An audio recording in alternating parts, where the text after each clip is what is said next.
Hallelujah, praise the lord. మీరందరూ బాగున్నారా? కుటుంబం బాగుంటుందా? మీ కొరకు మేము ప్రార్థన చేస్తున్నాం. మీరు మీ కుటుంబం క్షేమంగా ఉండాలని దేవుని సన్నిధిలో ప్రార్థిస్తున్నాను. ఈరోజు స్వస్థత గురించి దేవుడు వాగ్దానం చేస్తున్నాడు. ఇర్మియా గ్రంథం 33:6, నిర్గమకాండ 15:26, నిర్గమకాండ 23:25. మీ ఒంటి మీద ఏ రోగాలు ఉన్నా, ఏ బలహీనత ఉన్నా ఈరోజు అద్భుతంగా దేవుడు స్వస్థపరచబోతున్నాడు. మీకు విడుదల కలగబోతుంది. మిమ్మల్ని ప్రభు స్వస్థపరచబోతున్నాను మాట్లాడుతున్నాడు. దేవుని బిడ్డలారా, మనము దేవుని విడిచిపెట్టాం, దేవుని విడనాడాము, దేవునికి మనం దూరంగా జీవిస్తున్నాము అంటే కొన్ని సూచనలు మనకు క్లియర్గా కనపడతాయి. ఒక మనిషి దేవుని దుఃఖపెట్టి దేవుని నుండి దూరం అయిపోయాడు, దేవుడు ఆయనకు దూరం అయిపోయాడు, దేవుడు విడిచిపెట్టాడు అంటే కొన్ని రెడ్ సిగ్నల్ వెలగటం ప్రారంభించబడతాయి. ఆ యొక్క గుర్తు ఏంటో నేను ఈరోజు పరమగీత నుండి మీతో మాట్లాడబోతున్నాను. పరిశుద్ధ గ్రంథంలో పరమగీతం అనే ఒక అద్భుతమైన సందేశంతో కూడిన ఆ యొక్క పోయం, కవిత ఉంది. దాంట్లో దేవుని పిల్లల ప్రియుడు ప్రియురాల గురించి, అంటే దేవుడు దేవుని యొక్క సంఘాన్ని గురించి రాయబడిన సందేశం మనకు కనబడుతుంది. ప్రియుడితో ఉంటూ, యేసుతో ఉంటూ సంఘం అనే ఆ స్త్రీ ఏం చేసిందంటే ఆ ప్రియుడిని విడిచిపెట్టి వెళ్ళిపోతుంది. అప్పుడు ఏమైంది అంటే పరమగీతం 5వ అధ్యాయం 6వ వచనంలో దేవుని బిడ్డలారా బైబిల్ చెప్తుంది, వెదికినను దొరకలేదంట, ఆయన పిలిచినను, ఆయనకు మొర్రపెట్టను, ఆయన జవాబు ఇవ్వలేదంట. అవును, మనం ఎప్పుడైతే దేవునికి వేరవుతున్నామో, ఎప్పుడైతే ఈ లోకాన్ని పాపాన్ని ప్రేమించి దుర్మార్గంగా జీవించచ్చు, అపవిత్రాని కోసం, స్వల్పకాల ఆనందాని కోసం మన యొక్క యేసు యొక్క మహిమను, యేసుతో ఉండే ఆ శ్రేష్టమైన జీవితాన్ని లెక్క చేయకుండా ప్రవర్తిస్తున్నామో అప్పుడు మనకు ప్రభు జవాబు ఇవ్వడం, ఆయన చెవులు మూసుకుంటాడు. మన ప్రార్థనకి జవాబు ఉండదు. అదే కీర్తన 66:18 రాయబడి ఉంది, నా హృదయములో పాపాన్ని లక్ష్యం చేసినలా నా మనవిని ఆయన ఆలకించడు అంటున్నాడు. గుడ్డివాడు స్వస్థత పొందగానే దేవుని బిడ్డలారా ఆయన ఇచ్చిన మాట ఏంటో తెలుసా? ఆయన ఇచ్చిన సందేశం ఏంటంటే పాపులు మొర్రను ఆయన ఆలకించడు. అవును దేవుని బిడ్డలారా, ముమ్మాటికి వాస్తవం. ఆయన పాపులు మొర్రను ఆలకించడు.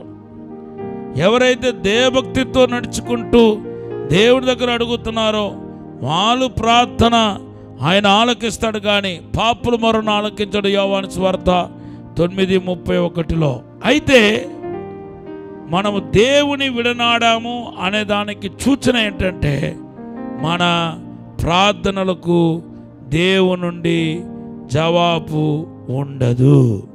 రెండవదిగా ఏమవుతాయంటే ఆమె అంటుంది కదా, నా యొక్క తుప్పటిని, నా యొక్క పై వస్త్రాన్ని కావలి వారు లాక్కున్నారు అంటుంది.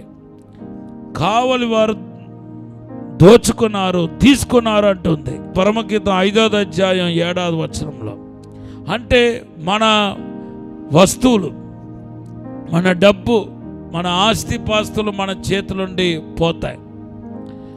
ఎప్పుడైనా నువ్వు ఆస్తిపాస్తులు పోగొట్టుకుంటున్నావు, డబ్బును పోగొట్టుకుంటున్నావు, ఆస్తిపాస్తులు పోగొట్టుకుంటున్నావు, అనవసరంగా అసలు హఠాత్తుగా నీ నుండి నీ ఆస్తిపాస్తులు తొలగిపోతున్నాయి, బిజినెస్లో దెబ్బతింటున్నావు, నీ ఆస్తిపాస్తులన్నీ చిరిగిపోయిన సంచిలో వేసినట్టుగా ఉంది అని అనిపిస్తే కనుక ఇమ్మీడియట్గా మీరు చేయాల్సిన పని ఏంటో తెలుసా? మీరు దేవుని సన్నిధికి వెళ్ళి పశ్చాత్తాపపడటానికి ప్రారంభించాలి. ఎక్కడ పొరపాటు పడ్డారో, ఎక్కడ లోపం వ్యాపించిందో, ఎక్కడ మీరు దేవునికి విరోధంగా పాపం చేస్తారో ఒకసారి ఆలోచించుకోవాలి. ఎందుకంటే మనం ఎప్పుడైతే దేవునికి ఇటువంటి స్వల్పకాల సంతోషం కోసం దేవుని విడిచిపెడుతున్నామో మనకు సంబంధించిన ఆస్తి పాస్తులు, మన యొక్క వస్త్రం, మనకు సంబంధించిన సమస్తాన్ని మనం పోగొట్టుకోవాల్సి వస్తుంది. మూడవదిగా మనం చూస్తే ఆమెను గాయపరిచారని రాయబడి ఉంది. 5:7 రాయబడి ఉంది, నన్ను గాయపరిచారు అంటుంది. అవును, నీకు దెబ్బల మీద దెబ్బలు తగులుతా ఉందంటే నువ్వు ఎవరో కారణం అనుకోవద్దు. నీ మీద లేనిపోని నేరాలు నిందలు మోపుతా ఉంటే ఇలా కూడా మీరు ఆత్మ పరిశోధన చేసుకోవాలి. నేను దేవుడికి దూరం అయిపోయానేమో. పాపం చేస్తేనే దేవుడికి దూరం అవ్వండి, పాపం చేస్తే కూడా దేవుడికి దూరం అవుతాం. కానీ మనం ఆయనతో సవాసం చేయకపోతే, ఆయనకు సమయం ఇవ్వకపోతే, ఆయన తలుపు యొద్ద నిలబడి తడుతున్నప్పుడు ఆయన స్వర విని ఆయన మాటకు లోబడకపోతే ఆయనకు దూరం అయిపోతామనే విషయాన్ని మీరు మర్చిపోవద్దు. 2 మార్లు కావలి వారు ఆమెను కొట్టి గాయపరిచినట్టుగా మన పరిశుద్ధ గ్రంథంలో చూస్తున్నాం. మీరు గాయపరచబడుతున్నారా? మీ యొక్క బంధుమిత్రుల చేత గాయపరచబడుతున్నారా? తోడపుట్టిన వాళ్ళ చేత నిందలు, నేరాలు, అవమానపరుస్తున్నారా? మీ హృదయం గాయాలతో, వేదనతో నిండి ఉందా? ఇలాగ ఒక్కసారి ఆలోచించండి. నేను దేవునికి దూరం అయిపోయానేమో, దేవుని విడిచిపెట్టేసానేమో, నేను దేవుడితో ఉన్నానని నేను అనుకుంటున్నాను, కానీ వాస్తవానికి నాతో దేవుడు లేడు. ఎందుకంటే నేను తగిన సమయాన్ని దేవుడికి ఇవ్వట్లేదు, దేవుని సన్నిధిలో ఉండట్లేదు. అందుకొరకు ఇటువంటి శోధనలన్నీ జరుగుతుందేమో అని చెప్పి ఒకసారి ఆత్మ పరిశోధన చేయండి.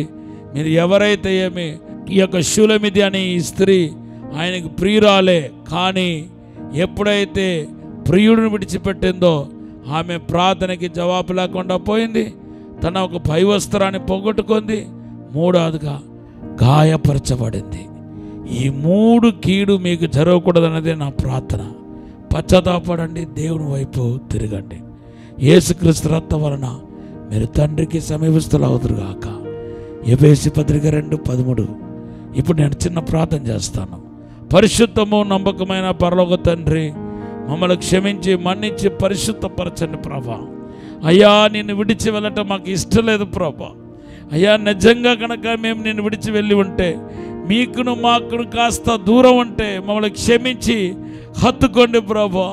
అయ్యా, నిన్ను కాకుండా మేము ఎవరి దగ్గరికి వెళ్తాం ప్రభా? నిన్ను కాదని ఏ వ్యక్తి దగ్గరికి వెళ్తాం ప్రభా? మీరే మాకు తోడు, మీరే మాకు సహాయం. యేసుక్రీస్తు నామములో ఇప్పుడే ఆశీర్వదించండి ప్రభా. పరలోక అభిషేకం ప్రతి ఒక్కరు తాకనగాక, దేవుని ప్రసన్నత ప్రతి ఒక్కరు తాకనగాక. ఇప్పుడు ఆశీర్వదించండి, దీవించమని యేసు నామములో అడిగి పెడుకుంటున్నాం తండ్రి. ఆమేన్, ఆమేన్.